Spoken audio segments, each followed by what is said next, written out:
That's right.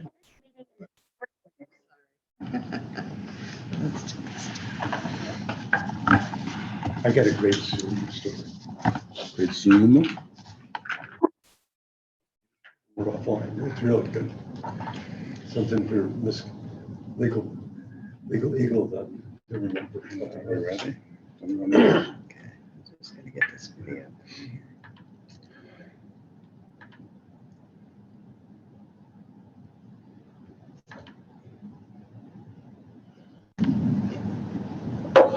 Okay. Good morning. This is a meeting of the Governance Committee of the Bethlehem IDA. It is Friday, February 17th, 2023. I'm David Cadera, Chairman of the Governance Committee, and I do note the presence of a quorum. Board members Dick Cotlow and Victor Franco are also present, as is Victoria Storrs, Chair of the IDA, and Catherine Hedgeman, Executive Director and Agency Counsel for the IDA. So that the first order of business is the approval of minutes from our September 21st, 2022 Governance Committee meeting. I believe most of you or all of you should have those minutes in your package. And I'll entertain any suggested changes, edits, revisions, or motion to adopt as is. Just a point of inquiry. So because it's a hybrid set of minutes, are we only approving the portion that covers governance? Yes, And then finance would do the same on at that? their meeting. Right, okay, thank you. So if there are no changes, I'll entertain a motion to adopt the minutes. So moved. Second. Thank you. Okay, new business. The first item of new business is our annual self-evaluation that the board does every year. That's why it's annual, of the board performance. I have received from Kate 5 evaluation documents, which represent the 5 members who really participated for all or part of the year. Let me just go through this very quickly before I entertain any questions. The results of the self-evaluation is pretty consistent with what we've done, what we received in the past. Generally, the board receives or grades itself fairly highly on its understanding of its mission and purpose, that the policies that we adopt are consistent with the mission of the agency. There's unanimous agreement that we understand our role and fiduciary responsibilities and hold ourselves and each other to these principles, and that we have adopted policies, bylaws, practices for the effective governance, management, and operation of the authority, and that we review these practices and policies and bylaws annually. There is a little bit more less anonymity when it comes to the board setting clear and measurable performance goals for the authority that contribute to accomplishing its missions. I think all of us said that we somewhat agree with that, so I think there is some room for improvement in terms of making sure that all of us understand the performance goals for the authority, and that we work to attain those goals. There's unanimity among the board that we act independently, that we're not pressured by either the town board or any other outside influences, and that we exercise the independent judgment and deliberation free of political influence that we're required to do as part of our fiduciary responsibility as board members. We also view the board as effectively communicating with executive staff and vice versa, as to so that we are well informed on the status of all the important issues that come before us for decisions or deliberations. Again, there's a little bit of a disagreement Not all board members agree that we are knowledgeable about the authority's programs, financial statements, reporting requirements, and other transactions. And I think the finance committee is actually taking some steps to improve the sharing of information in terms of some of the ongoing financial transactions of the authority and the bank statements and things like that.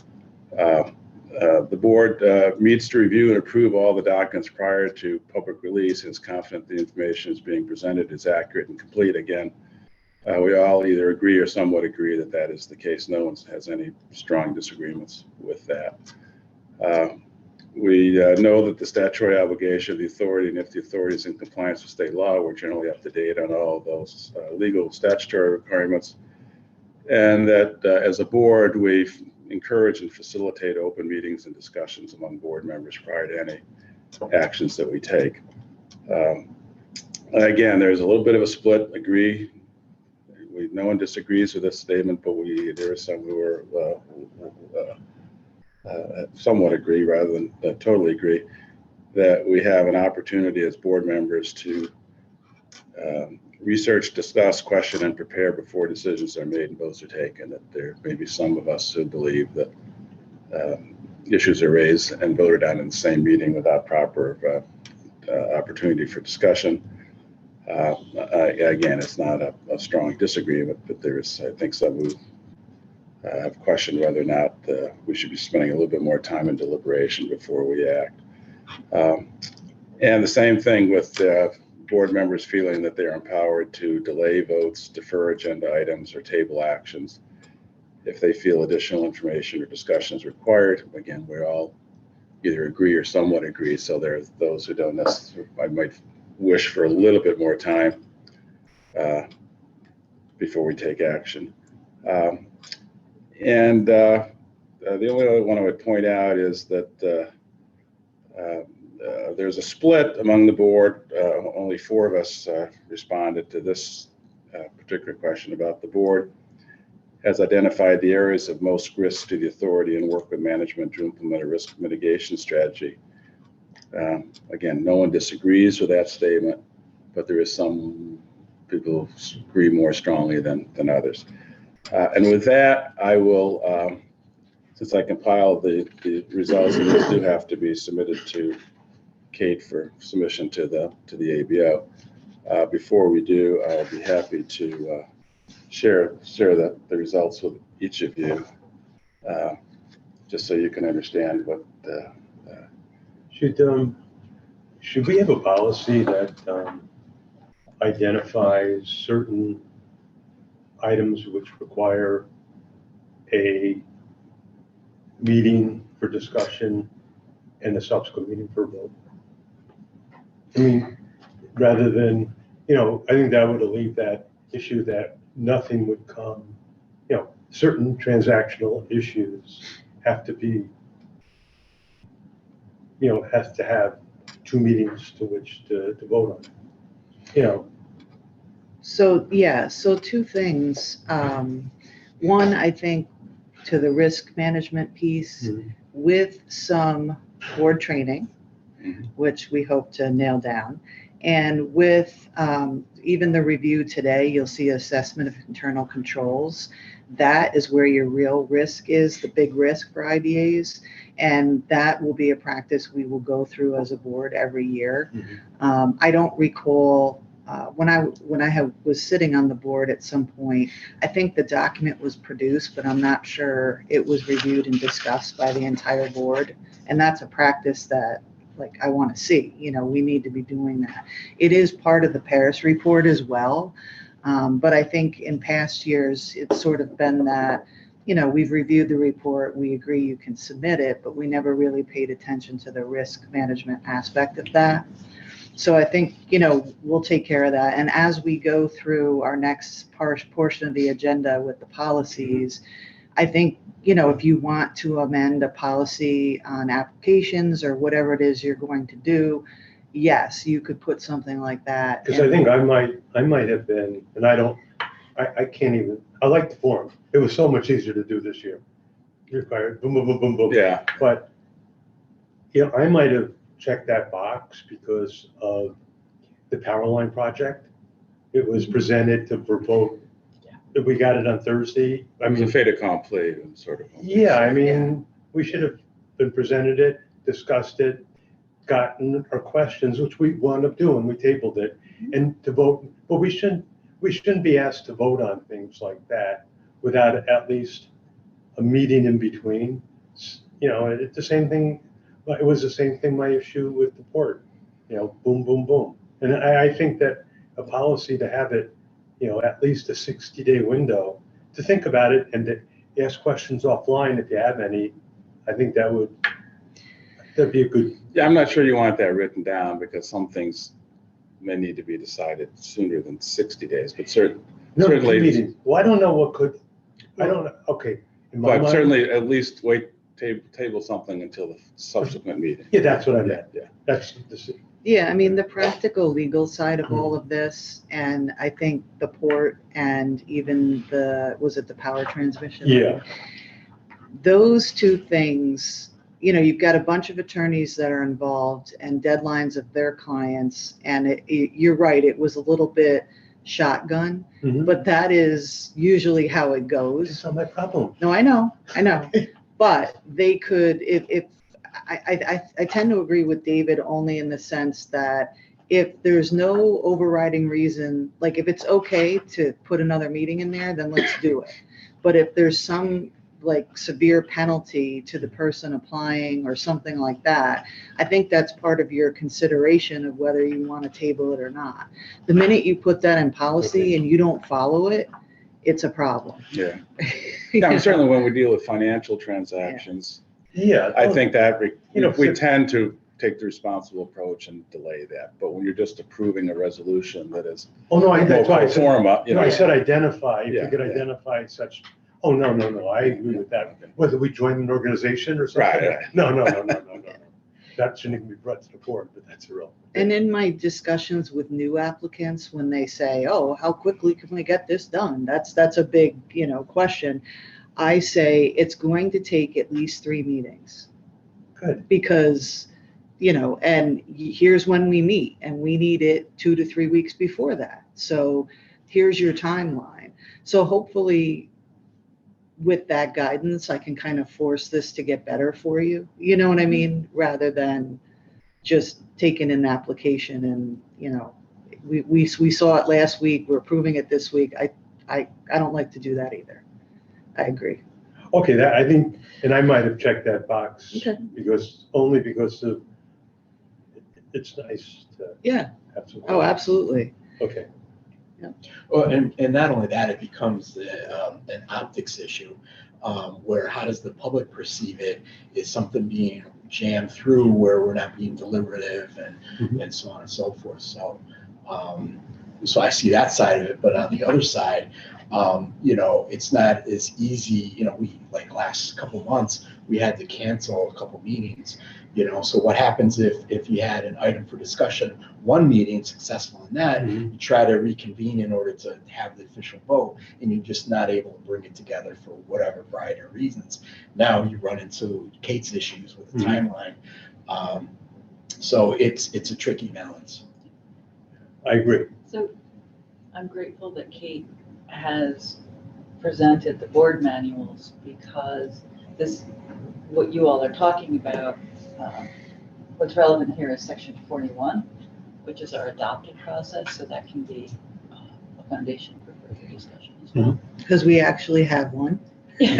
But, you know, and that's why I really think it's important as this year goes on that we look at everything and remind ourselves and change anything that you want to change. So, I would say, David, that because of your chair, we're probably the first IDA in the state of New York for 2022 year end that is in compliance with that checklist soon. Maybe. I'd like to think not, but. In February, the first week in February, probably wet all responses. Yeah, no, that's true. That's very, and Kate did a nice job corralling everybody. And we only had 5 people, as opposed to 7, so make it a little easier.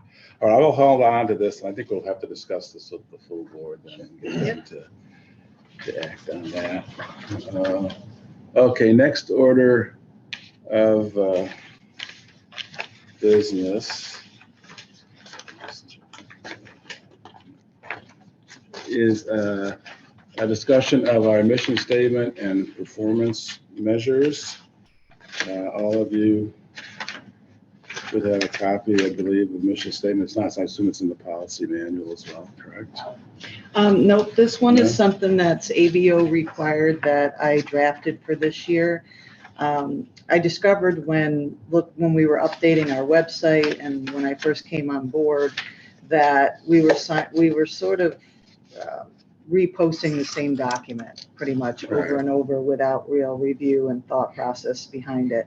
So this I did draft. This is your mission statement that you adopted way back when. I'm sure all of you probably I have. mean, Oh, okay. Well, then it was before your time. Yeah. But we do vote on it annually, I think. Yeah. as Yeah. Part of our review, so. Yeah, but I don't recall seeing actual performance measures Right. and, that piece even when I was on the board, or maybe I missed it, I don't know.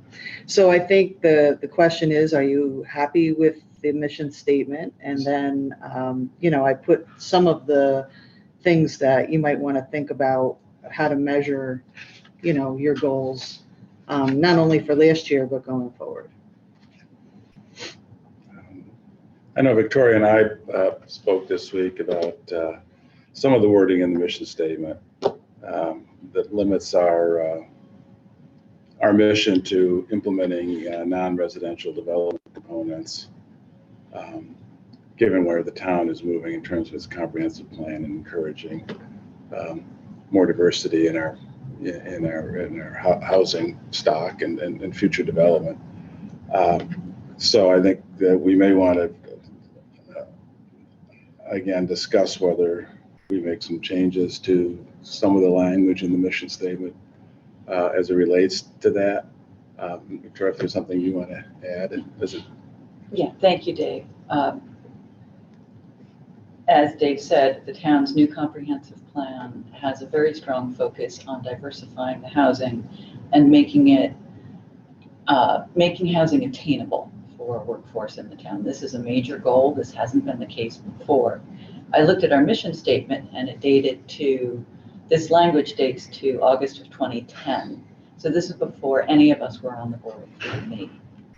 And, you may all recall that at that time, the town was pretty much only seeing demand for single-family subdivisions and greenfield sites. And the perspectives on new residences in the town was very, very different. And so without actually knowing, I think that the exclusion of residential certainly conformed to what was going on at the time. The new comprehensive plan shows a very clear shift toward wanting to make living in Bethlehem possible for more residents. The town, in fact, specifically uses the word incentives when discussing certain kinds of housing. In part, they're quite clear that it's zoning or density incentives, but they leave the door open for financial incentives. And I also know that New York State HFA and the federal HUD will at times not provide their own grant assistance to the projects if there isn't a local component as well. So, for example, HFA can and will say to some projects, we won't give you the grant unless you also get a pilot. And therefore, because this question is open and the board hasn't had a chance to talk through it, what I propose to do is simply strike the word non-residential so that we're not actively excluding something that we know is a priority for the town. And then we can take our time to learn more about what they want from us. And also, because if they're looking to us for commercial, which is more dense, I think that we could very reasonably invite a conversation with the school district because they are affected by housing as well. And by striking the language, I want to open that door to start those conversations and let the board think its way through this. I don't have a problem with striking non-residential because that does not imply that our mission statement then includes supporting residential housing as opposed to just, yeah, I think that's an open question. I think there's some legal gray areas here that we have to think through. I like our policy. Okay. Okay, I spent a lot of time with residential pilots, and the pressure of a residential developer. There's where you get into the political aspects.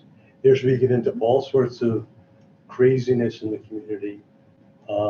Becomes, and I've made it clear that I really didn't want to be involved with any residential projects. Okay, and I don't care where the IDA goes. Okay, but I know where I want to go. I don't want to be involved with a residential project. Well, I don't think a pure residential project is permissible under general municipal law. Yeah, it's not included I'm not- within the definition of I'm an not talking eligible about ID. single family houses, Oh, you're talking about, yeah, okay, multifamily. right. Okay, and even senior, and I think we might have done the senior Yeah, project. Glenmont Yeah. Manor. I just prefer not to be involved with personally. Mhm. It doesn't matter what the IDA does. I just don't want that political aspect with my governance. So you guys can do whatever you want, and I'll make my own decision. No, I don't See, I'm disagree against with you. changing it. Okay. And I don't care about what the plan is. I think that, it's funny, I just had this conversation in the locker room at the Port Orange Club this morning about the town of Bethlehem and residential. And why do we have an IDA? Why don't we disband and become part of the city IDA? It was just and I said, because we're comfortable with what we do and how restrictive and how we have user-friendly businesses, okay? And it's really a nice place. And, I am in favor of any kind of housing, but I just don't want to make that decision. That's personal. Mhm, mhm. So that's where I am. So you can bring it up and I'll just vote against. It's okay with me. No, I understand. I think it's also, I don't know what the town and the town planning board and the zoning board, what their policies are in terms of offering tax incentives to developers or not. I think it's my recollection of what's permissible is if you had a multi-unit housing project that included commercial space on the ground floor and apartments above, for example, that might be a permissible IDA expense. But if you're going to just build an apartment building, then you're running into some legal issues with what an IDA can do and can't do. I would prefer, okay, I would prefer if we were going to change this policy, that we would have town government address our board. Oh, I absolutely agree. I think it's really the town. To me, the burden is on the town to come up with a tax policy, an incentive policy that affects all development in the town. So if they want us to change and look at residential, let them address the board, make a position and discuss it, and then we can vote on it. I don't think the governance committee should do it. Okay. Thanks for solidifying my thought. Well, and again, this comes from, and I'm sure Victoria has the same type of experience. And this conversation is going on in a couple other IDA boards, right? Because for a lot of different reasons, I think. And one of the things that stuck in my head as an attorney, not necessarily, legal advice I'm giving, but I'm not sure that there's legal authority not to take an application on a project, period. Right? So you certainly would be within the confines of the law and the plan and everything if you didn't want to grant such application.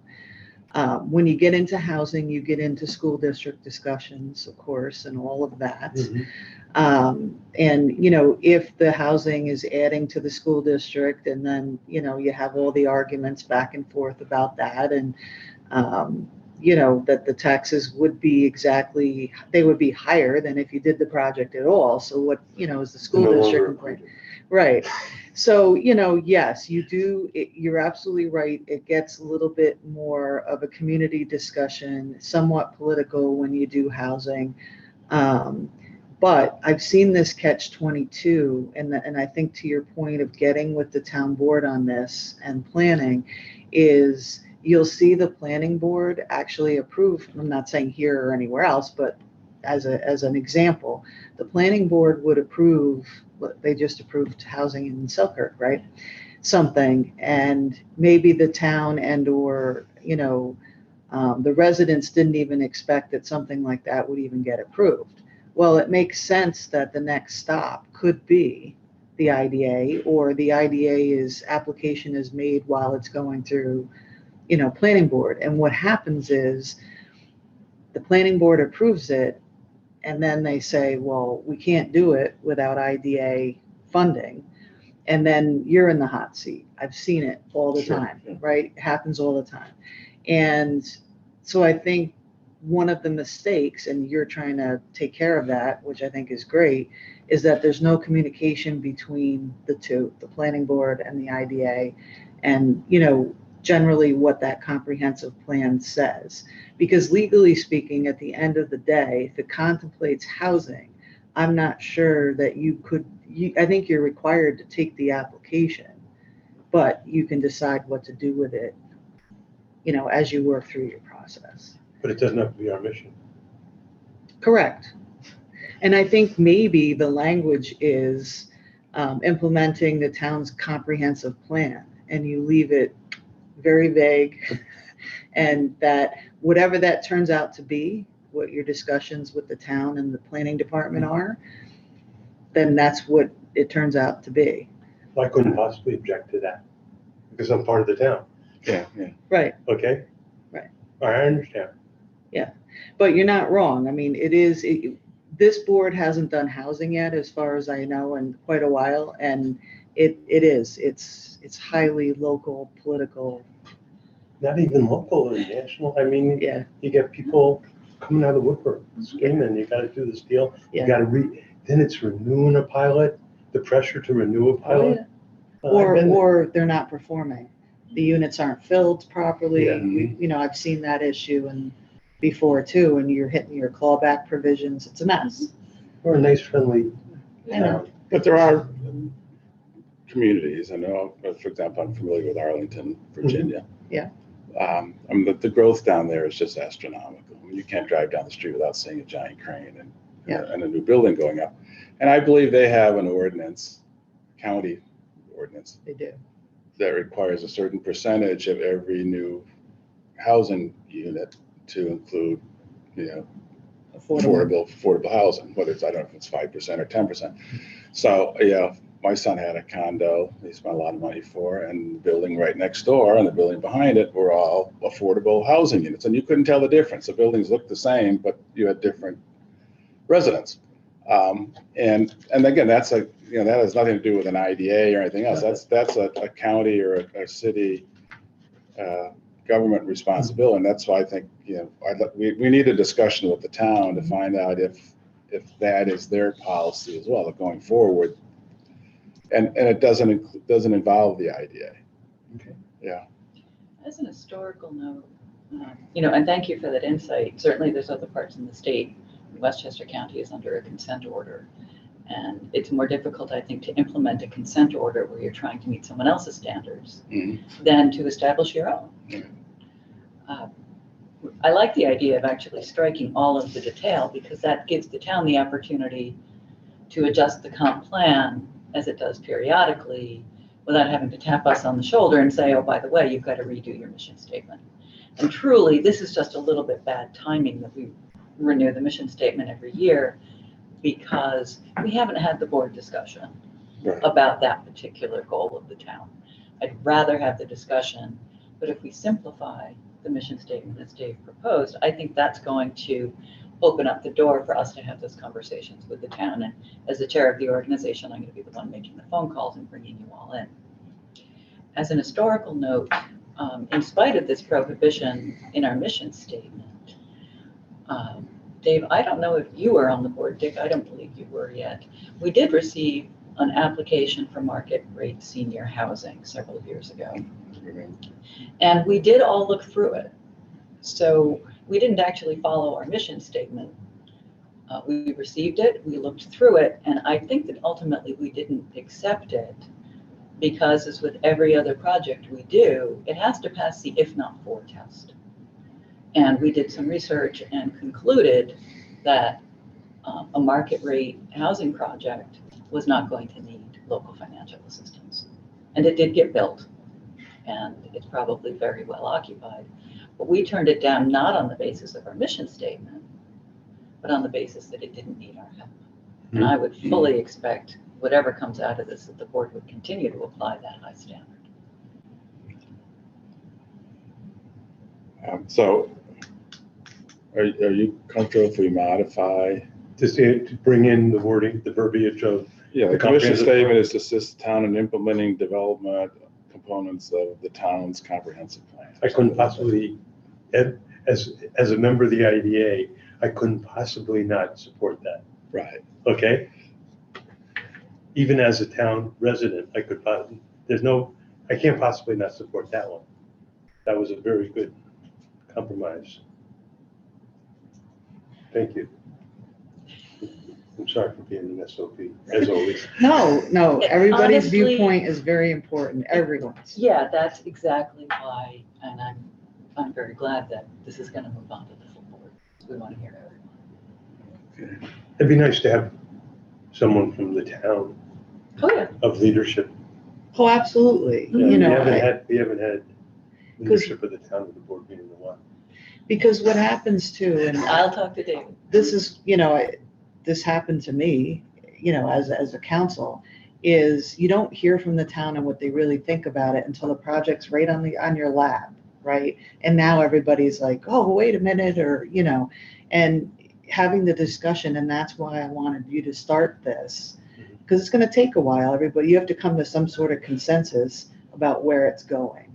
And, I think it's important that, I don't know, maybe they come to our meeting or whatever the case may be. We go to theirs. Usually the town board meetings are a little tough to, get someone's attention, but I think there definitely needs further discussion, so. And with that, look over the rest of the statement as well. There may be other verbiage that we want to delete or add as well. Okay, I can honestly say I didn't spend the appropriate amount of time. No, that's fine. So we will just, So one thing that jumped out at me, so there's in terms of matrix or ways to measure things, there's really only one matrices in here, and that's under number one in terms of creating the number of jobs.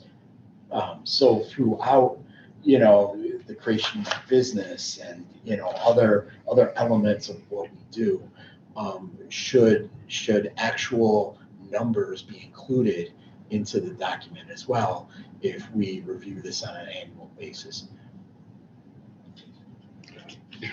well, this is where my biases start coming through. Yeah, and I blame Dick Brodsky for this. That's funny. That's really funny. Dick Brodsky. I have and I argued with him, and I've argued after the law was enacted.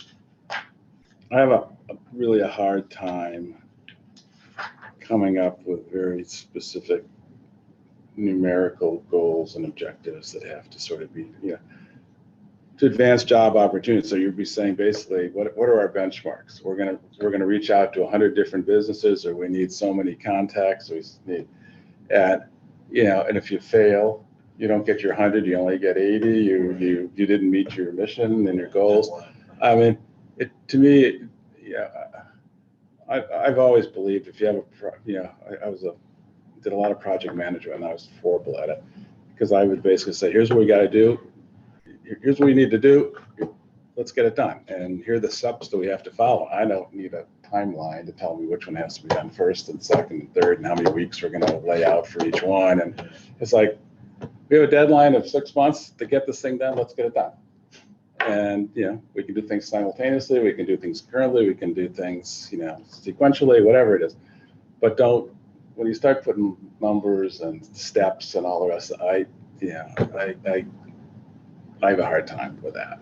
That's just me. Mhm. But the board can do what it wants, and I'll take the dick position here.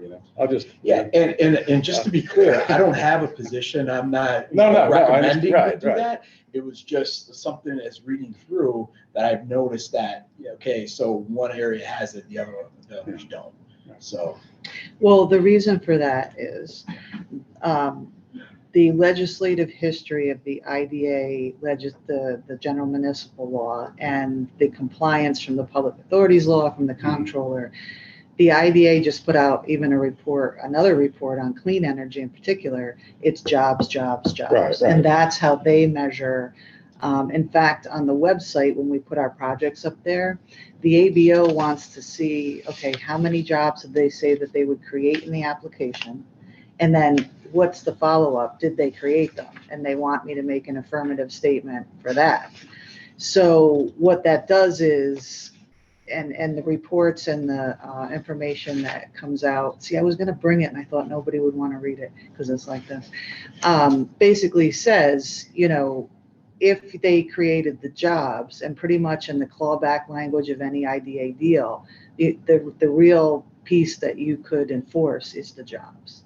So that's where they are a stickler for the numbers, because if you say 1,600 and you brought 4, well, then guess what? We're getting our money back, right? Right. So with the other things, my thought process was there, and this is how this has to all wind up being tied together. When these are goals, so next year when I do the operations and accomplishments, it should follow this. What did we do to achieve this goal? We work with the Chamber of Commerce and we're able to secure 2 new businesses. They are, whatever they are. So I want to tie it together between the operations and accomplishments and your goals. So that's why the rest of them are fairly vague.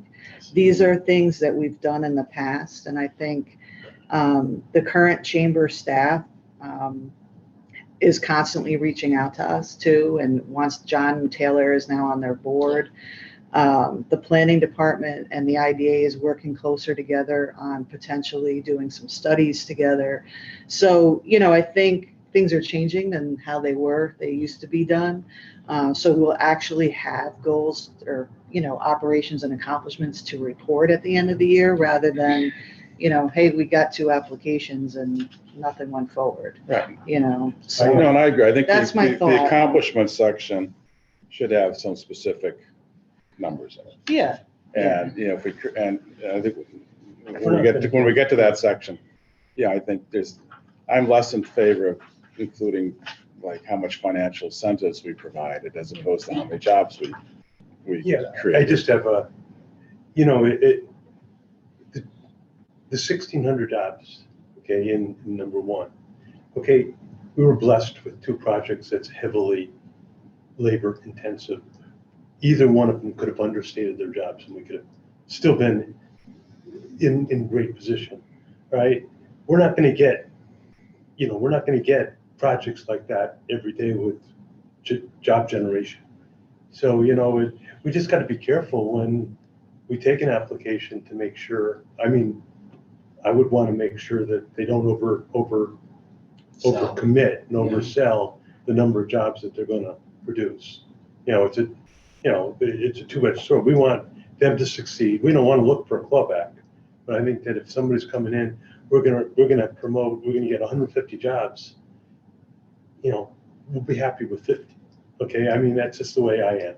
I just gotta be, it's something to coach. Oh, no, I agree. It's like real estate, right? You inflate the value of your property for one reason, and then you deflate the value of your property for that.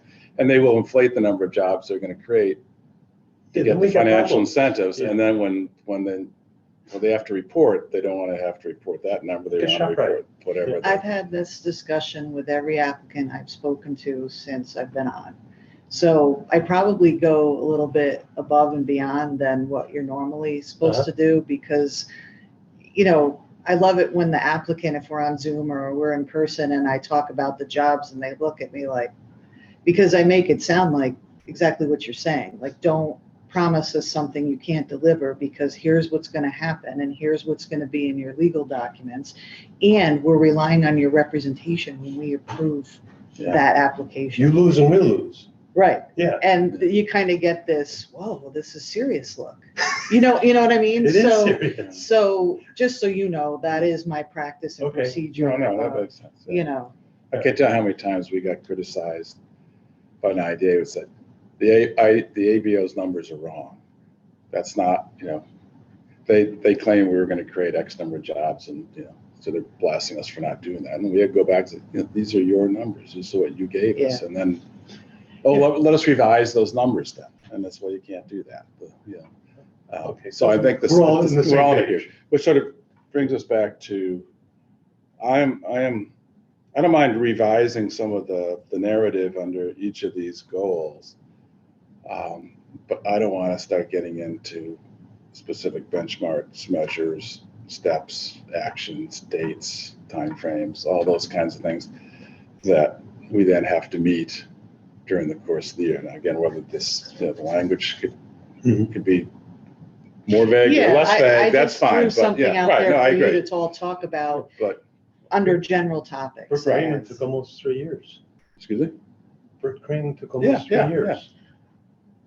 I mean, All right, so we're all sort of try and keep this as general as we can, but with some level of specificity, so at least we know what we're trying to achieve in terms of our goals.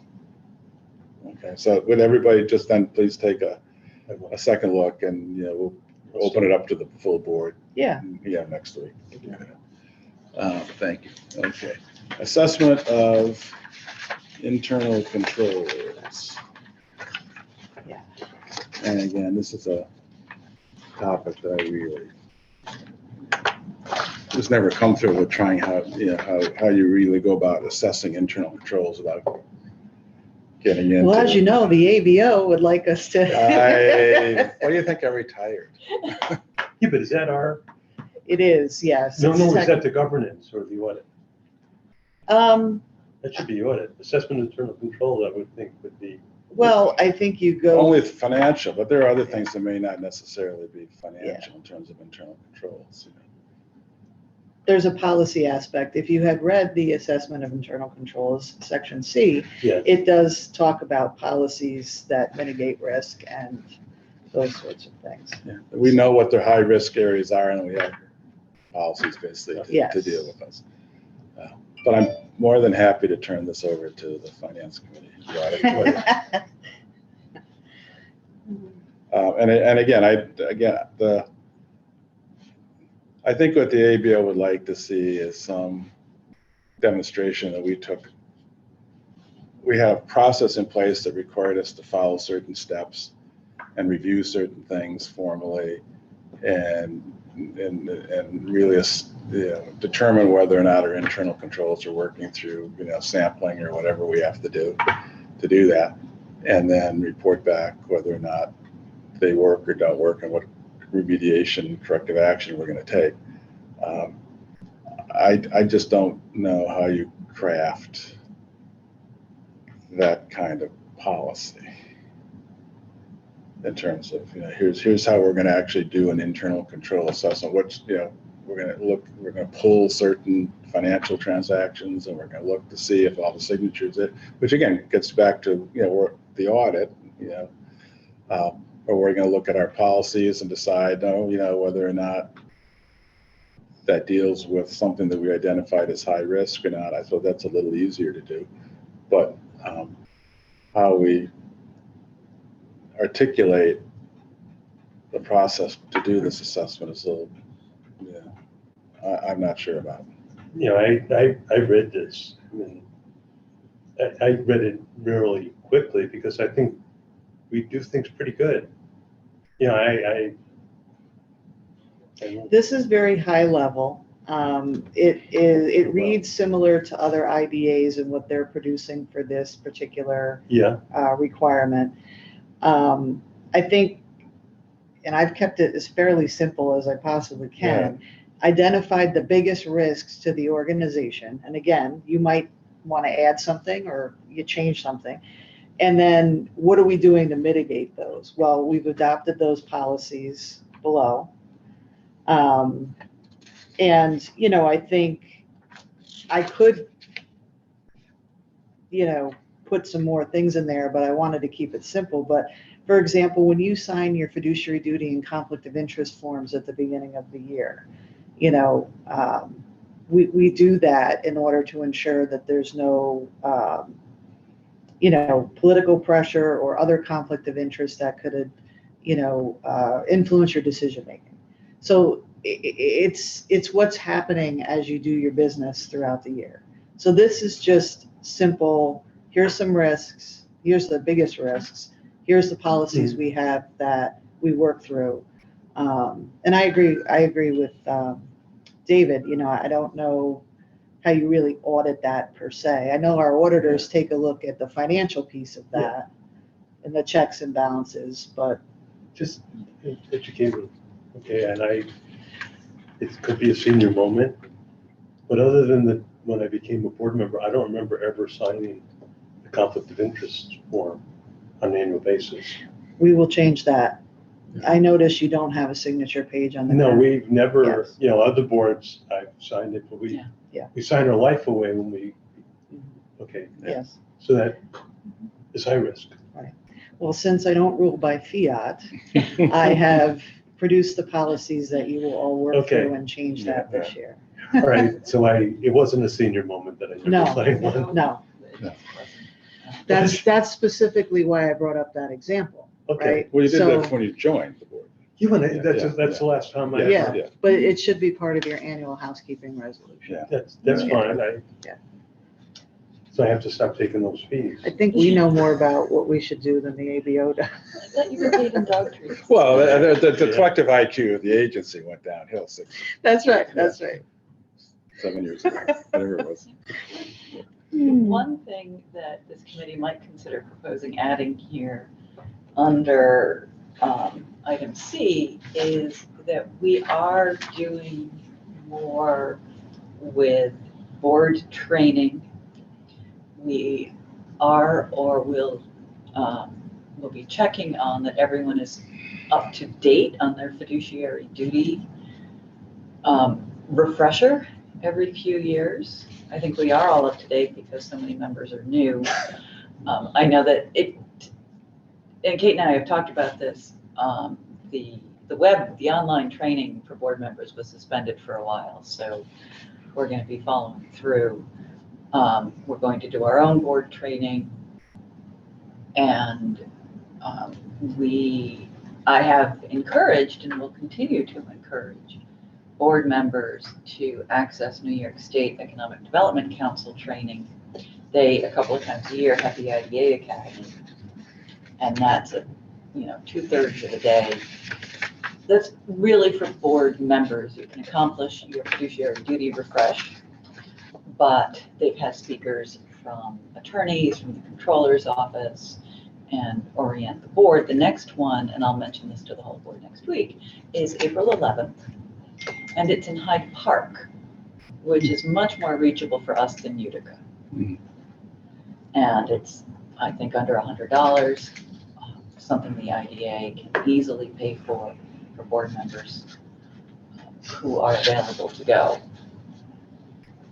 And it's funny, I haven't been able to attend one in person, but I would also encourage everyone to go to that kind of event because you get to meet other board members and see what other organizations are doing. That's important. So we could add, continuous training is one of the ways we mitigate risks. Okay, that's a good one. Okay.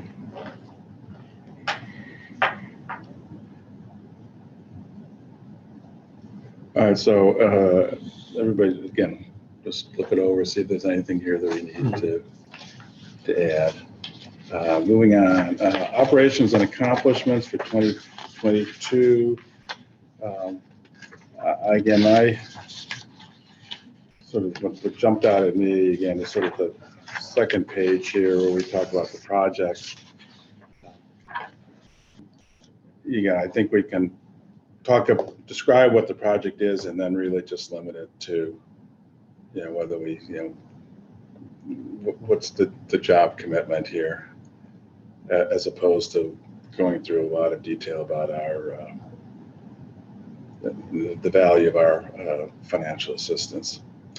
There's not a lot of jobs associated with these deals. Well, no, but okay, but but their purpose, with this, Yeah. what this is going to do, it's going to, it's going to create a market for something else. It's part of the state's overall policy to be a national leader in X, or whatever our role was, however you want to describe it.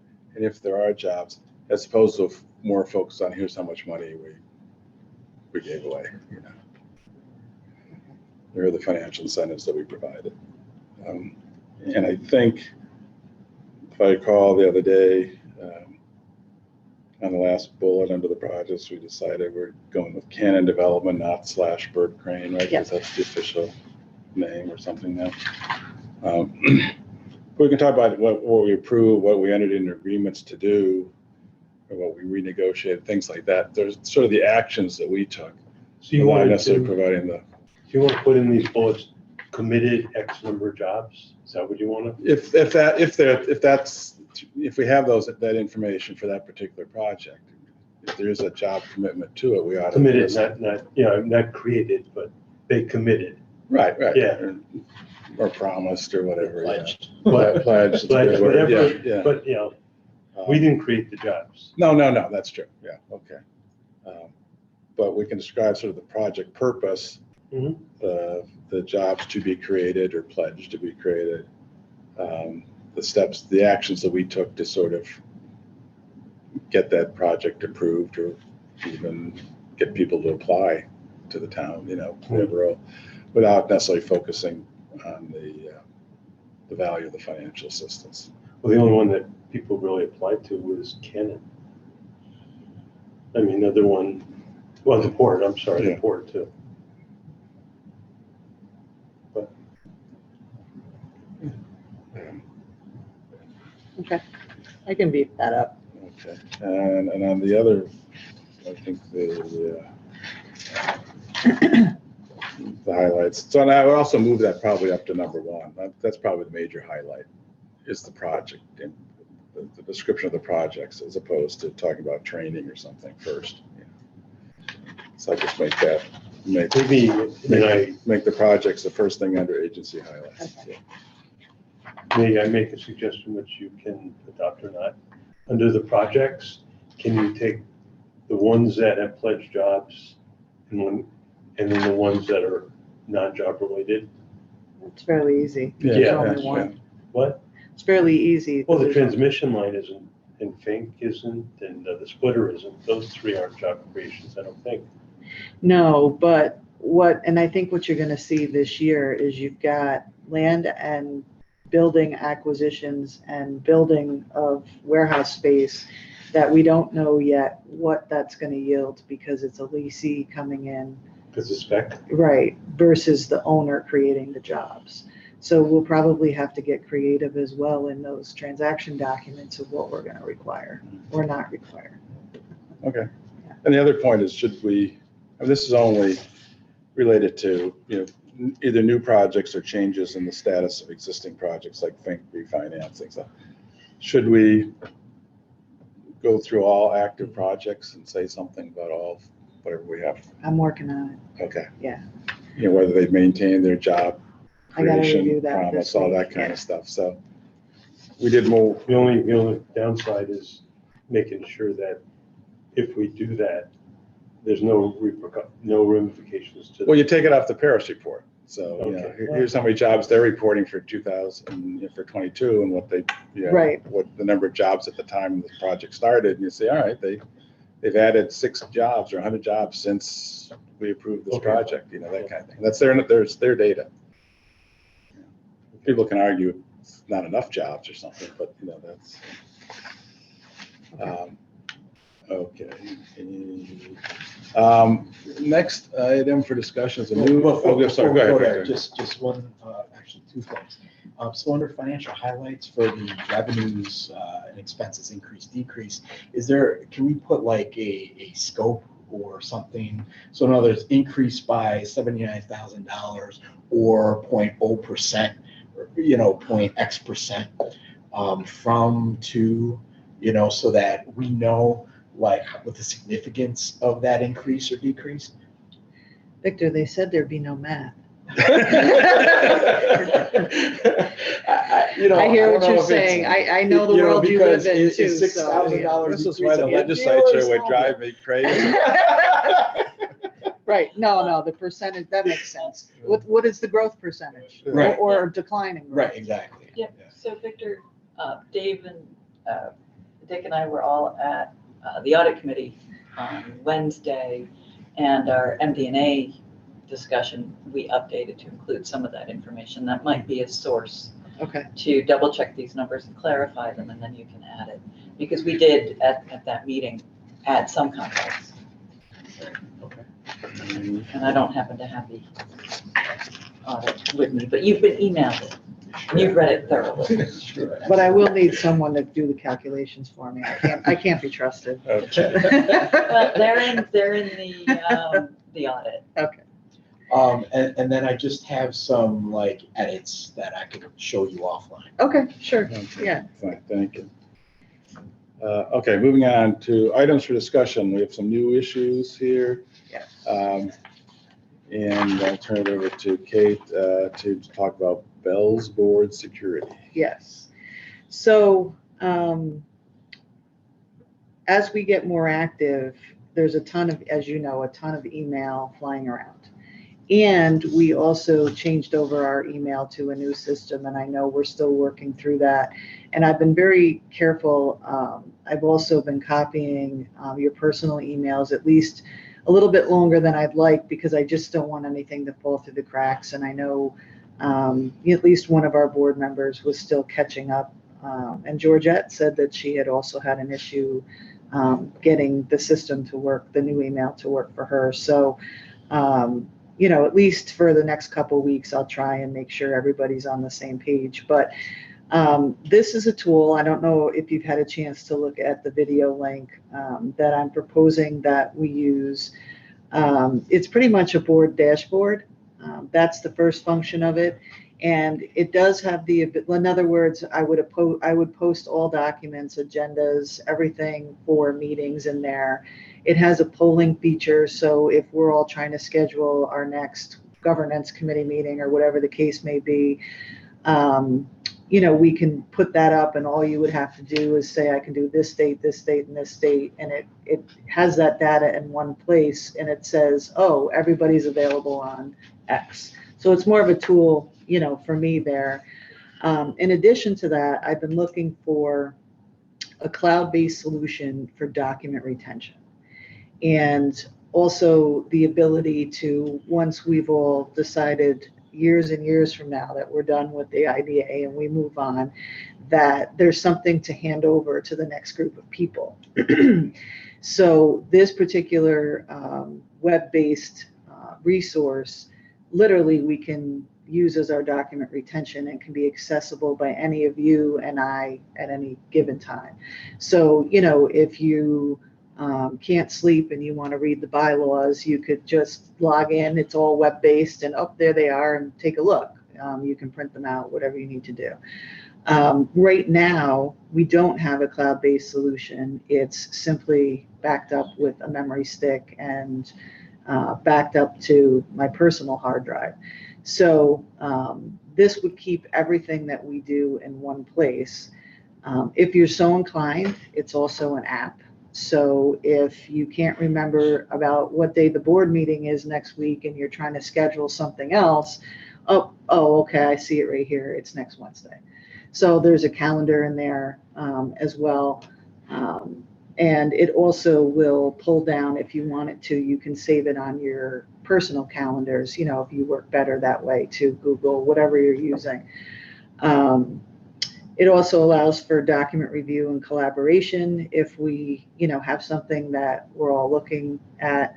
I don't know about you, but just on this client, I probably had 7,000 or 8,000 emails last year just on the Bethlehem IDA. So now that we're using our email, we can, have that in one place as well, our new email. So I was hoping you'd all have a chance to look at the video to understand exactly what it is, but it's basically a board intranet where everything that we do would be posted there. So the burden is on us to go to this site as opposed to waiting for you to send me an email. Is that it? Well, what it does is once I post the agenda, I hit publish, and you will get an email that says the agenda is there. Yes. What choice do we have to do this? I mean, aren't we have to do this, don't we? Unless there's an alternative, I don't know. You got to store the stuff. We have to manage ourselves better. Yeah. We have to manage ourselves. Yeah. But now, if we have this, we would still be personally responsible for maintaining everything that we receive through our IDA email account, correct? It's not, or is it all going to be stored there? The original document will be stored on this, and any copies that we get of emails or agendas or anything else, we would not necessarily have to keep permanently, or? Right. And technically, you wouldn't be getting anything in your email. All you would be getting is the notice. So if I want to read the agenda, I go to this. Yes. It also has the ability, like Dick comes with, he can just log in and pull everything up for the board meeting. Or if you really had to, if you were somewhere traveling and you had to use your app, you certainly could use that too. Right. Well, I either do this or I waste ink. Yeah. I Pretty don't much. mind wasting paper. It's ink's that's expensive. It is. But And what is the cost? It is a subscription. So the one that I'm proposing, it's in the final board agenda. That's why it's not in this one. It's about $150 a month. So it's a subscription. So that's what, 17, 15. 1,800 a I'm year. not good at the math. 1,800 a year. I guess what happens if we wanted to change? Can we move everything to another? Yes, you can export and go on a different system, yes. But, the other options for document retention aren't great. There's Google, there's Dropbox, there's, it's hard to use those because we have so many the number of folders you would have to create for our organization on let's say a Google Drive it's not as user friendly as this would be. Well, Dropbox, you sign into Dropbox and you get like 5,000 emails. Increase your account, join this, join that. I mean. Right. You don't, yeah. It's. So now this is secure, only the board? Yeah. Can access it? Yeah. Would there be any reason for the town or anybody else to need access to it? I don't see, Yeah. no. The one person who might, and we would learn this over time, is John. Right. Because right. he's Right. been doing so much partnership with us. But he He's would like be a de facto invited, employee, and Yeah. he would be invited to be part of it anyway. Yeah. As our, So the fee structure is not per user, right. it's per organization. It's much cheaper than, more than an hour of Kate's time every month trying to. Well, here's an Track all example this. too of what happens. Like, let's say with the implant, when Victoria was she's got to email me the initial, hey, what do you think of this? Then she's got the proposal, then it's got to get the agenda. You can literally just go and upload it. Like, here it is. So that I'm not searching for 25 emails of what you all want on the agenda, like there's, it all goes to one place. And the document retention piece is huge because once everything is already in there, it just slides over, like we create a folder and, it's there. The other example I can give you is whenever Joe Scott closes a deal on a pilot, there's a couple thousand pages, right? What do they do? They send me their firm Dropbox. I have to download all of those, right? It comes in an email. It's ridiculous. Whereas his staff with his access, or he can just simply go in there and put it there. Because you would not believe the amount of time, and I'm not even billing you for half of it, that everything is converging into my email box and then has to go someplace else. So this is my attempt to really manage that more efficiently. Okay. And would there be an orientation if this? Oh, absolutely. Yeah. They work with onboarding. It's so simple though. Like, we're not too old yet. We'll get it. Yeah. Speak for We'll get yourself. it. Yeah. No, it's very intuitive, and fairly easy to use. I But would expect those that if you send the agenda, there's probably going to be a click that you click it and it goes to the agenda. I don't think you'd have to go into the app. yeah, I'm not quite sure. I'm sure but it would yeah, make you sense. would Yeah. think. Yeah. You would think. Okay. Yeah. So, any other questions? And it's secure, so I wanted to send that. Yeah. Okay. Yeah. So I would entertain a motion whether, as a committee, we sort of vote to advance this to the full board for discussion. So Okay. Second. Okay. sounds good. So we're in agreement. And then you'll discuss it at the. Mhm. Okay. I will mention that with regard to this, it is my hope that the full board will feel comfortable voting to start it next week. It's my hope that they will be comfortable.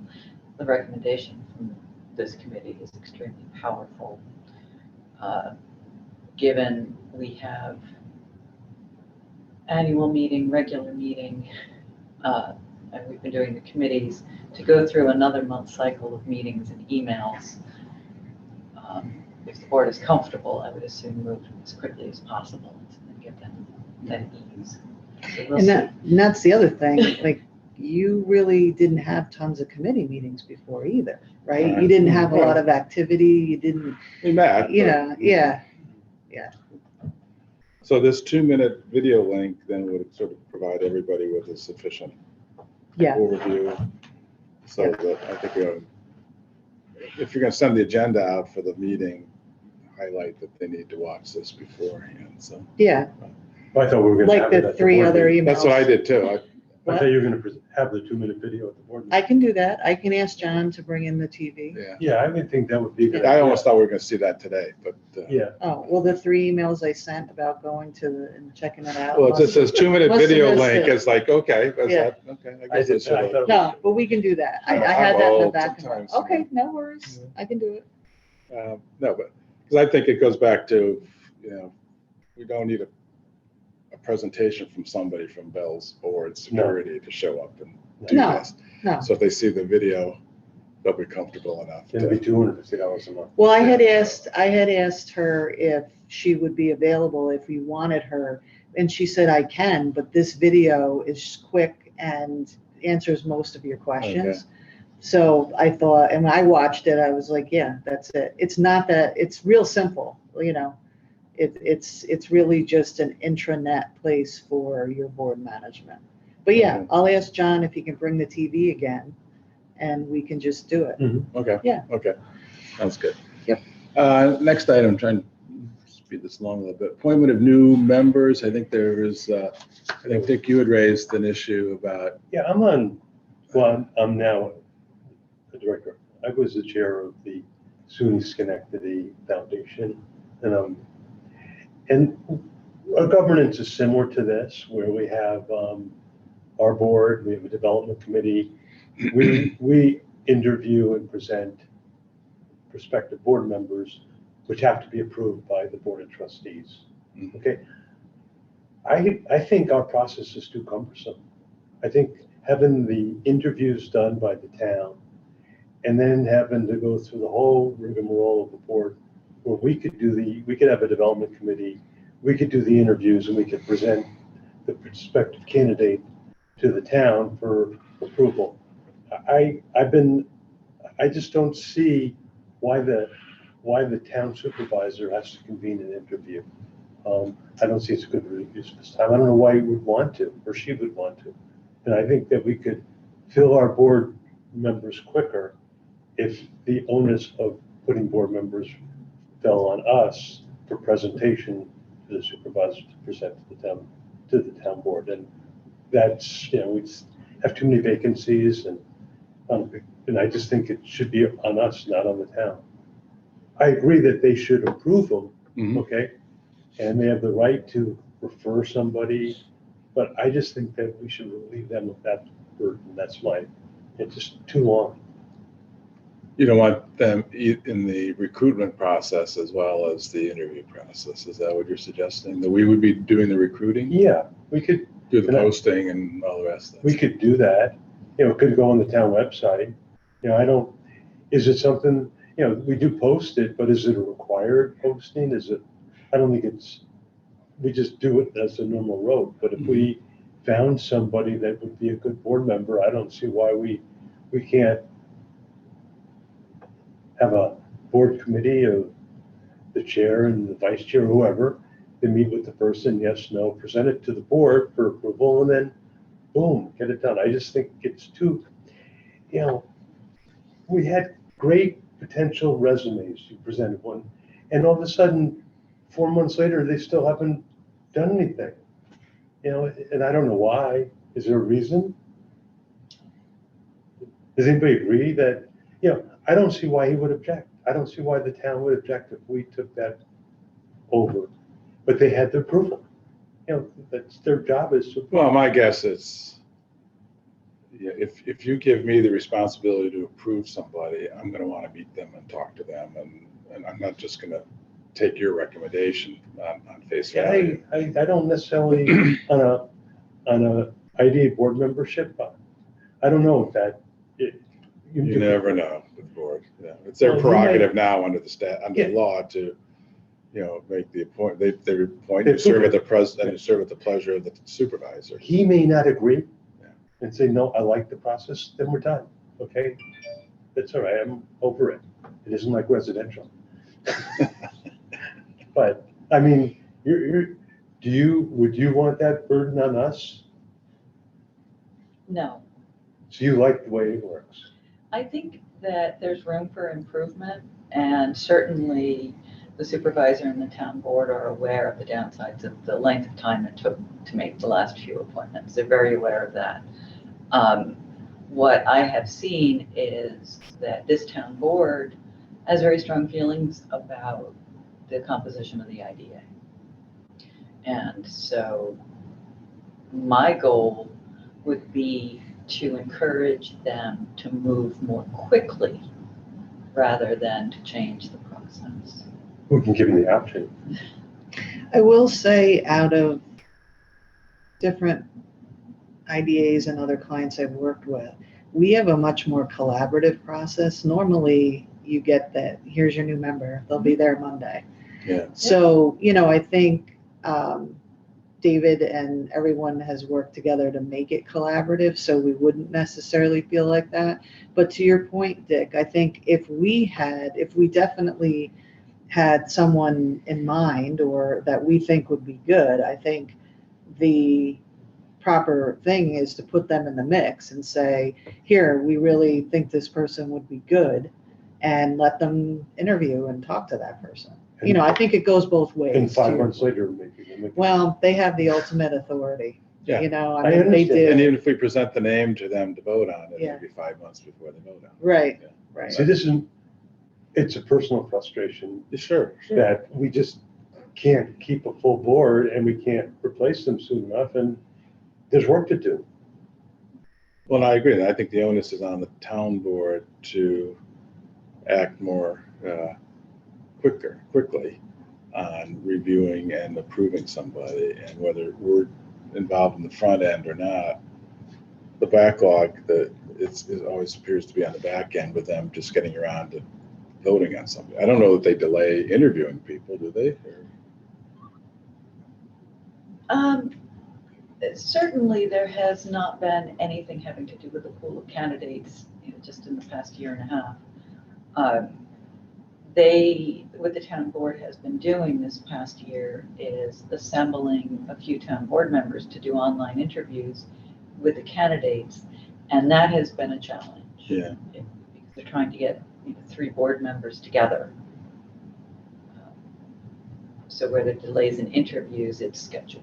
It's not a priority. I can't speak to that. I know we all know how difficult it is to get 3 people, even on a Zoom call. Yeah. I think David thinks it's a priority. I think it's just like the scheduling and getting it done is, it is what it is. Every municipality goes through it. But. Okay, I mean, I'm not gonna go crazy about it. I just want to put on the table. I just would like to get it quicker and make sure they're properly vetted and make sure that they are properly committed to be a board member. Yeah.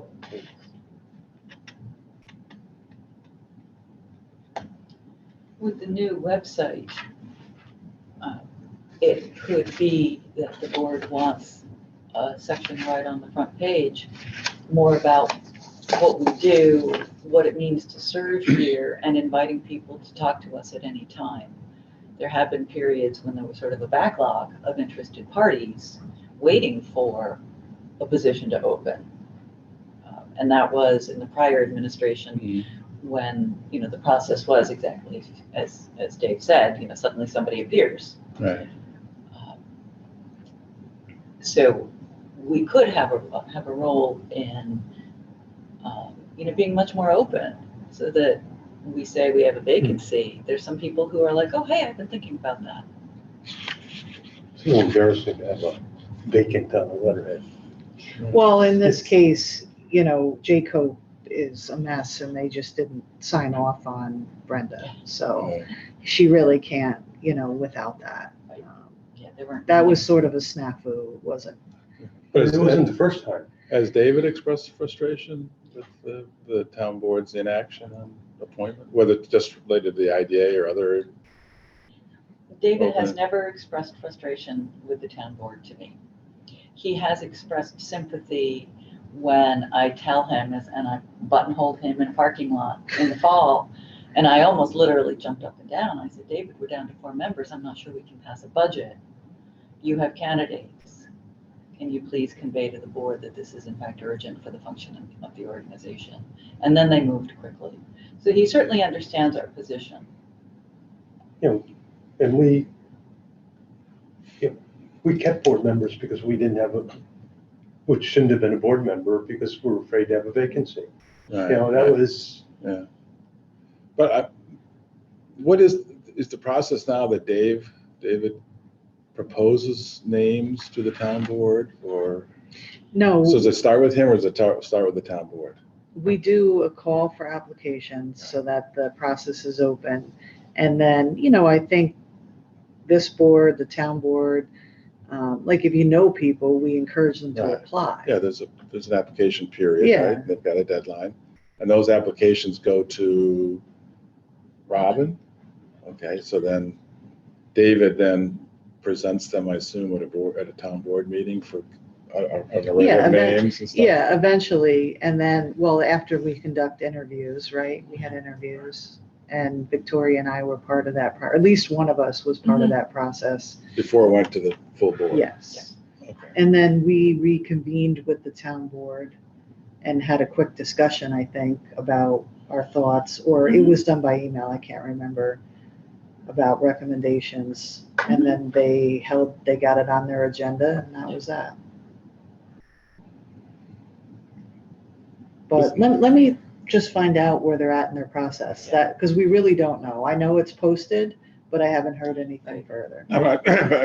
My thought was, if you went to David, so we got these vacancies, you've got applicants, can we help facilitate the process by interviewing them? But if we're already doing that, then that doesn't speed anything up. It seems to me that the bottleneck is occurring with. Oh, it speeds up if we say, we've interviewed X, Y, 3 candidates and we want this person, can you put it on the agenda, please? Okay, I mean, that, it speeds it up if we don't have to wait for members of the town board then to have an. Well, with if I'm a town board member, I say, well, who else applied besides Dick? You know, how did you decide? How did you settle on him? And we want to look at these other candidates, and you know, all that kind of, Okay, so I'm not sure how it. Okay, maybe it's me, maybe I'm wrong, but it seemed to me that the town board only. I don't think the town board would care. Maybe not, They do. but it's. I would They disagree, really yeah. The appointing authority cares about their appointing authority. Okay. You know? It's, since they can get rid of somebody they don't like, it just makes it. Yeah, I'm actually pleased with how involved and how thorough they have been with the folks who've joined us over the past 14 months. I think they've been, my only concern is the length of time it takes. Yeah.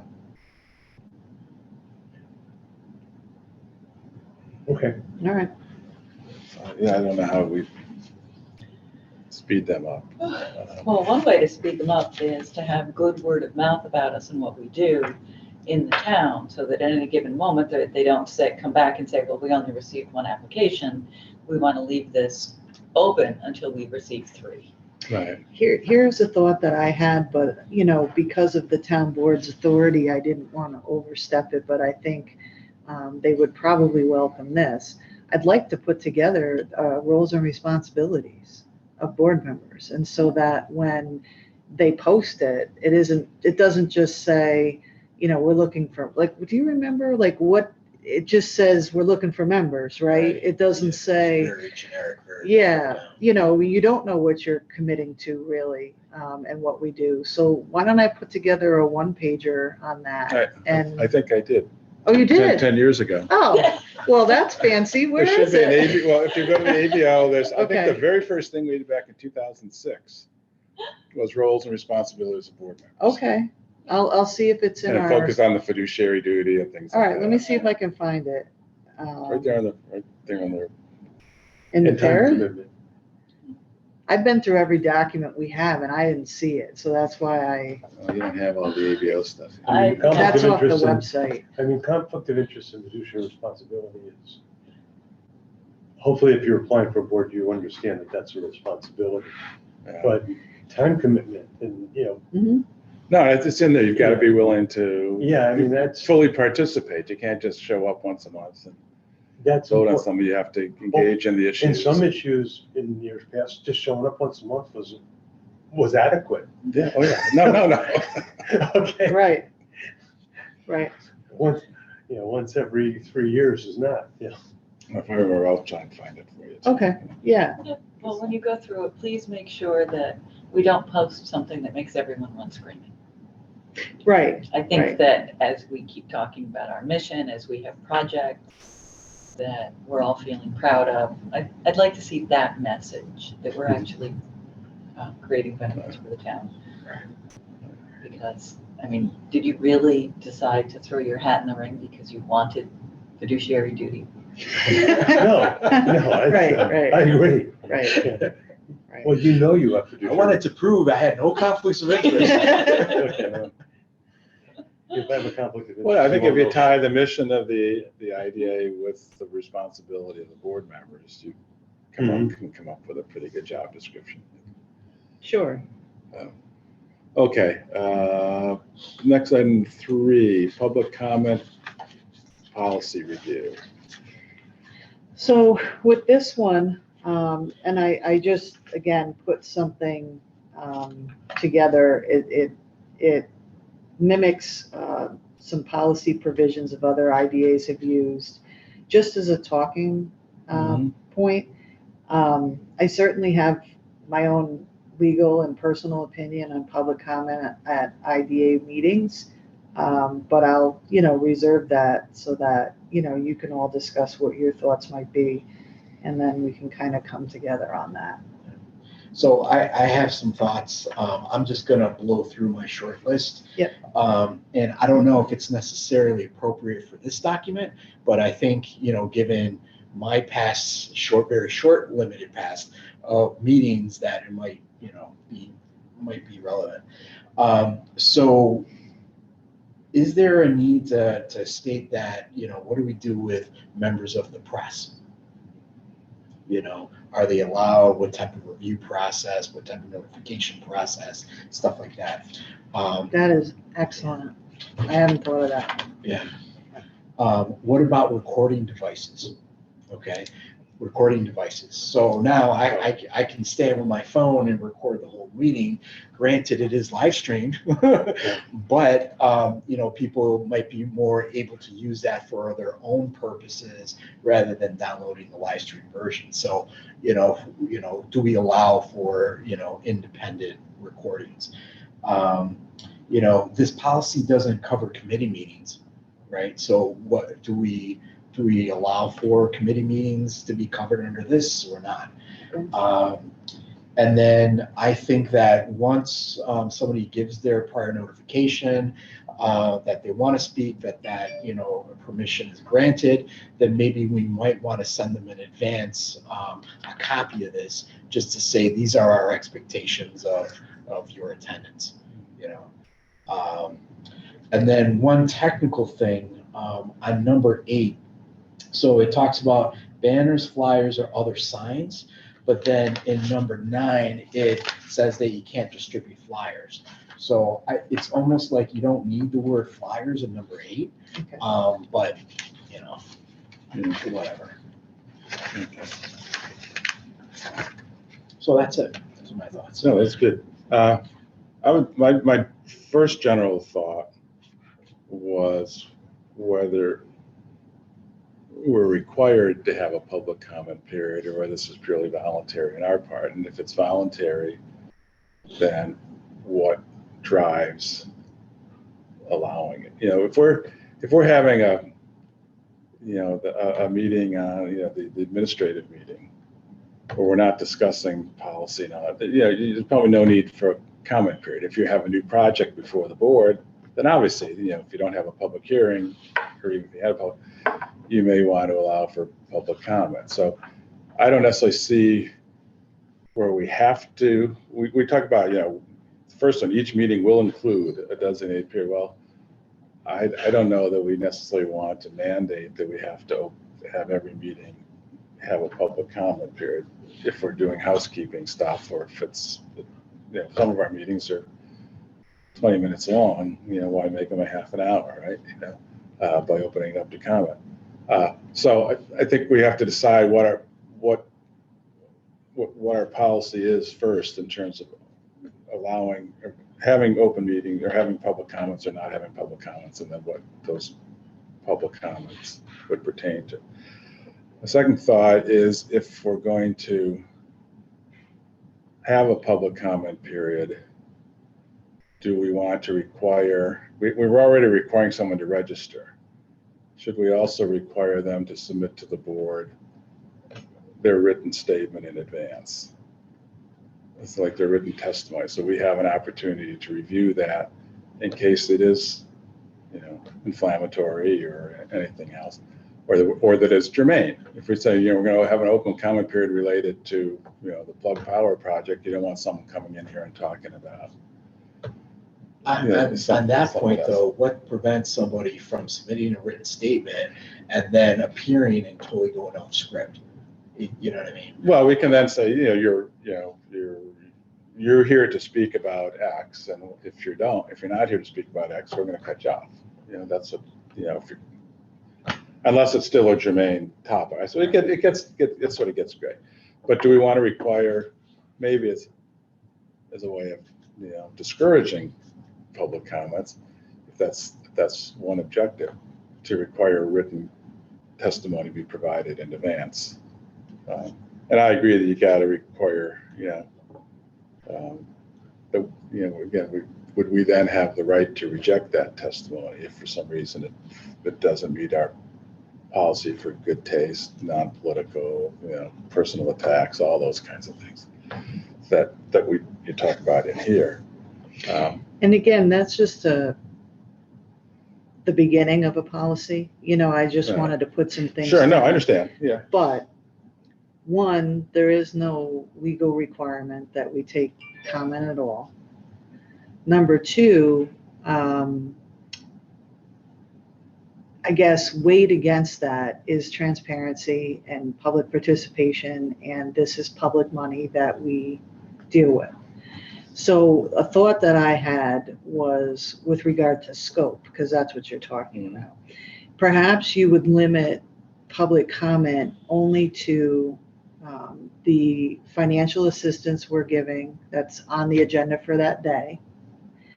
And or if we were to make a significant policy change, perhaps fees, we've already done that, but that probably, a developer might say, well, this is prohibitive to, whatever. So you might want to limit the scope to that in particular, because here's and the other thing I want to spell out in there, and here's the why. The lead agency for seeker is the planning board. So they take control of the project, and the comments on the project itself should go there.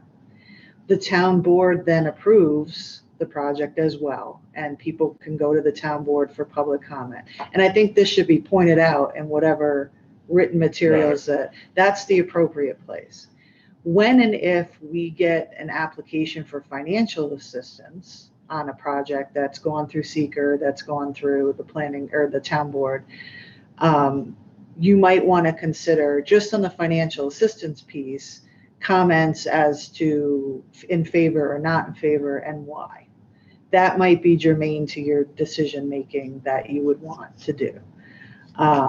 Because that goes to the but for, it goes to what's the effect on the taxing jurisdiction, the school district, et cetera. You might. But that would probably be the very slim scope that you might want to consider public comment. And you can take written comment, and it would just have to be entered in the record, because it's foilable, and Right. most right. public bodies, when there's You have a hearings. communication section. Yeah, Yeah. but that's sort of my suggestion to if you don't want to appear like we don't have to take comment or not. No. I'm not arguing for no comment. I think that comment is fine. I guess the only other inclusion I would suggest, and maybe well, if we have a new project, we tend to invite the project participants to come in and spell out their project to us before we even get into a discussion of whether we want to approve something or not. So that would probably think would be an appropriate time to allow for public comment. If I'm coming to speak on behalf of my project, then the town the town residents should have an opportunity to respond to that in real time.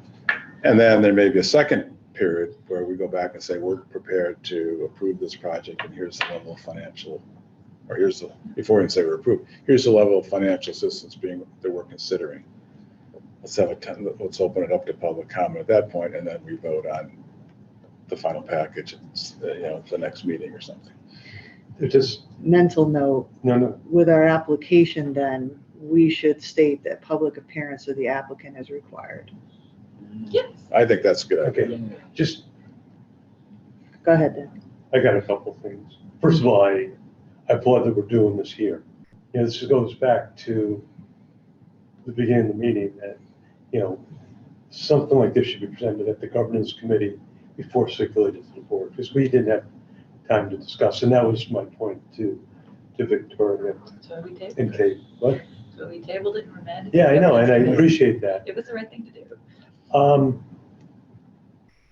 I was, with respect to your just recent suggestion, at the appropriate time for public isn't going to know if it's an agenda item buried in, they're not going to know what we're doing, because the general public is not going to look at our agenda. I'm serious, sir. No. Okay, yeah. Yeah, so if they have the right to public comment during that period, do we have then the obligation to disseminate what we're going to do at that meeting to the general public, whether it's in the spotlight or whatever? I'm not advocating that, but I just don't think that the general public is ever going to look at our agenda. We do not want to give it public hearing status. No way. Yeah, I'm just saying. No, no. Okay, now, That's where the publication comes. well, I'm just But on the saying, agenda, you would say, under new business, presentation of X, Y, and Z project or something like that. yeah, I wouldn't want the general public, they have the right to be there, but I wouldn't want to make that the forum for public comment. I'd like to have us hear the project, okay? If someone, before we have someone have the right to comment on it, if we're gonna flow through and have a public comment policy, I prefer not to have someone commenting upon something we haven't even reviewed. We might just dismiss it in kind before we even get there. So I don't, okay. Okay, that's sure. No, Okay. that's a good point. Yeah, and when you're finished, I have an add-on that supports it. I think we should define what public comment is, okay? It isn't defined, if John talks at our meeting, he's not a board member, is that public comment? I wouldn't think so, but we'd have to say, when it says general public, or invited guests. We want to make sure that an invited guest is different from general public. I don't know how you do that because I haven't worked with it. You with me on that? Well, if you invite John Taylor to speak, do you have to then open it up to the non-John Taylors, the public? Well, we invite John Taylor to talk all the time. Right, Well, it's in because the he's, scope of his employment. yeah, Yeah, because I'm he's just- his staff. Okay.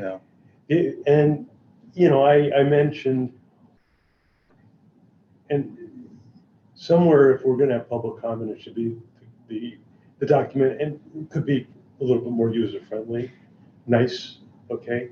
Encourage it, foster it. And I don't think a maximum of 2 minutes really gives respect to someone who submits something in writing in advance, asks for it, blah, blah, blah. We can always say, the chair has the right to cut it off, to stop it, rather than saying you only have 2 minutes. I It's just fine. don't, what? For the town board, it's fine. Well, if only one person wants to speak, you can give them half an hour for all that matters, right? You're not, Yeah, you but don't it have says to limit speakers, it. we give them maximum. of 2 Right. minutes. So you're saying, yeah, you can remove the time limit. In Yeah. that sense, it's going to be a function of how many people want to speak. The more people want to speak, the less time any one person is going to have to do it. As long as the chair has the right to stop it. The town board has a stated policy that speakers have 5 minutes. The town board does not necessarily cut them off, I know, but it has the right to do so. Right. I think saying that you get 5 minutes is important though, because yes, we might want to hear more, 5 minutes is better than 2. I think 2 is good. Yeah. Okay, and it conforms. I'm sorry, you wanted to, When you brought up the issue of when a project applicant comes in to meet us for the first time and there isn't a financial assistance package that we're specifically reviewing, what I would want to be very, very, very respectful of is that those people have multiple opportunities to comment on the project itself through the planning process. If we open up a venue and start to receive comments on the project itself, where it's located, what the signage is, the roof is too high, then we're stepping in their territory. And I would prefer, when it's presented, to encourage people to listen to, the next that comes in, but not comment on the project, and refer them straight to planning. Well, right, that's what I'm saying. We would have a scope that, we're only going to take comments as to the financial assistance, not the project. And That's not to say, and we've seen it done before, that someone might try to stop a project because if you don't get the financial assistance, you can't move forward. Maybe that comes up, but, there's not much you can do about that type of comment. You know what I mean? And that's really and I've seen this so many times, is that if the planning board is going to approve a project and there's an application to the IDA, and not only is the board comfortable, but the financial assistance makes sense, you're really not in a position to necessarily deny it, right? Because then the IDA has the ultimate authority to kill a project because it can't get financing. And I've seen the IDAs weaponized in that way. So, I think it has to be limited to the financial assistance. That's totally reasonable. Yeah. Because there could be other reasons that, the financial piece of somebody might be opposed to giving the benefit. Right. So. Well, if they're opposed to the project, then you're right, they should be taking that up with the planning department or the town board. And I think that goes in our policy, because I think that was we'll make it crystal clear. It's about whether we should give them a tax break or not, and why. Okay. Okay, so we want, as a matter of policy, allow for a public comment period at every meeting, or again, only one of those that have Mm-hmm. basically That's what a discussion of projects and the As a practical Financial. matter, that could be difficult to implement, because we'd have to state with every agenda there will or won't be a public comment period. The experience of this board is that nobody ever comes. And I would be in favor if your recommendation is, if you're going to speak, you're speaking here in person, you're not speaking via Zoom. Oh, yeah. But, administratively, think about the effort it would take to decide meeting by meeting. If you track it to the agenda items and there's no financial assistance on there Right. as an agenda item, then the policy would say, well, there's nothing the public can speak on. So think about whether administratively that might be enough. So in other words, if a project's been approved, speak, and you didn't speak before, you have no right to speak now. Correct. That's what I would recommend. Okay, we're not interested. We live in history. Well, once Right. you've taken an action, Mhm. and I really, maybe Joe Scott's got some historical background, but you really would have to go back and reverse yourself, and it would need to be, I don't know whether it's an arbitrary and capricious standard or what it is, but you're into Article 78 territory if you go back on something, so, and that just goes to my point that any comments not made while you're making the decision on the financial, you can't weigh them anyway, and all it is giving lip service to somebody who didn't want you to do it. So why would you permit it, is where Okay. I'm kind of going with it. I'm 100% in favor of that. Yeah. So long as we have adequate notice provided. And adequate notice is not like 2 weeks, okay? Mhm. It might be statutory, but we should provide the public with sufficient notice that we're going to do this. One of the things that I need to still do, but we're still putting these pieces together, and this was kind of one of the last pieces, is the application process. And we talked about how many meetings, Yeah. we talked about, I want to map this out, because then that's going to tell me / us, if we're going to put something on the agenda for final approval, we need it on there for 3 weeks to give us time to post it to the website, post it to the town website, Mhm. and do whatever dissemination that you want. John Taylor and I talked about having an email list of people interested in IDA matters. So you could put it out through there if we develop that. If we have a page on LinkedIn or whatever we're going to do, you would carry all this out. But I have to sit down and map out the proper notice is what, we're talking about here. What is that? Is it a week? Is it 2 weeks? And that has to go into the full process in the revision of that chart too. But yeah, that's my plan. Okay, that's good. So again, no action, just you'll revise Mhm. I will present it again. Well, for this committee. But yeah, nothing for this committee to do. No, but it'll be presented here. It'll come back. Yeah. Yeah. Won't go to the, This is all a work in progress. Good. This is the initial discussion.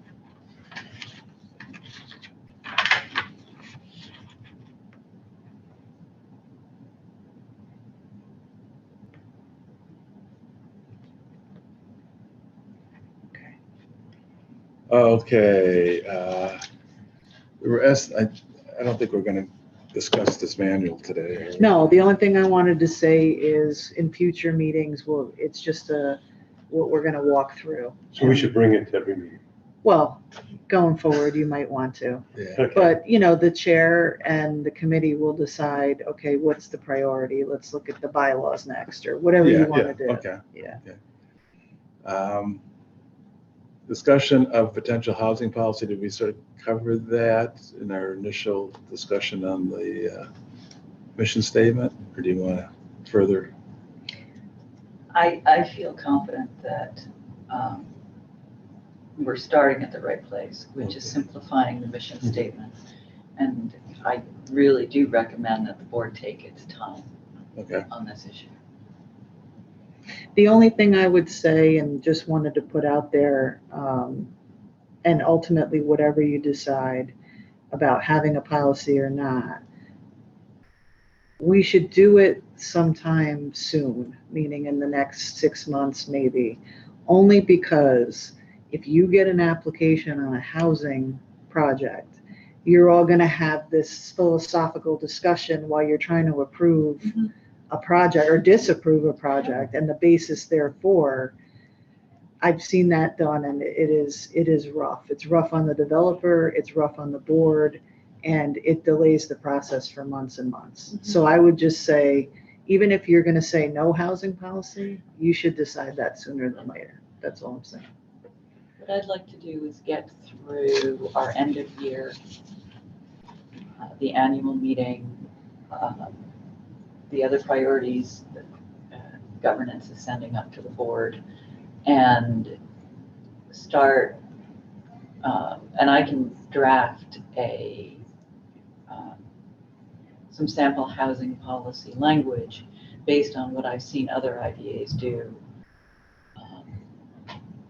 And also begin to invite conversations, start with the supervisor, talk to him about the right time and way to hear from the school board, and get that going sort of after the March meeting. I want to get through those two tasks because I do agree. There is no point at which we want to appear arbitrary, because the first thing that we do, any initial decision we make, everyone else is going to look at it and say, well, why did you do that for them and not for me? Okay. That's all I had on that. Let me just make clear first. So for next Wednesday, when we have the agenda, and I make a presentation on the governance committee meeting, really what we're going to talk about is the self-evaluation. People will get a copy of that, and we'll have to approve that. The mission statement and performance measurement is really still under discussion, but we have to submit something as part of Paris, right? Yeah, I think So, we would still have time to do that in March. okay, right until you know, March 30th. Yeah. Okay, so we can talk about this being under discussion. Mhm. Assessment of internal controls are discussed, and again, that's under discussion. Mhm. Operations and complements are gonna, a lot of revision. All that will be done for presentation at the March meeting, because that ties Yes. into Paris. Will you send the proposed edits to the mission statement to the full board on Wednesday. And then if they want to vote in March, they'll have had a month to talk about it. Or do you want to come back to us first? That's what, Well, Well, I think we already amended it, right? okay, yeah, Yeah. okay, I think it'll be in the minutes of the meeting, and we'll all have a chance to look at the minutes of the meeting. okay. And then, Just one, on your presentation as the finance chair, since there was, I believe, someone indicated that they may want better financial information, right, can you say, well, if anybody has any recommendations to improve, provided to the Sure, finance committee? yeah. Because I think it's pretty good, but if there's something that somebody feels that they're not receiving, you know, it isn't like we're hiding anything. We'll gladly, I mean, they get current financial information. I'm not being defensive at all. no, they get the finance, and again. Yeah, if there's they something get a that they feel financial that they're statement. missing, if a member feels they're missing anything, I'd just like to find out, because we'll give. Yeah, I don't know, yeah. Yeah. Or whether they want to see checks, or whether they want to see credit card statements, or whether they want to see. Well, that's an interesting point, because one of the things that I didn't consider, I guess I kind of did, but forgot about it. Al keeps the financial records of the organization. So at any given time, Mhm. if you said, you know, who signed that check for XYZ, I wouldn't have a copy of it.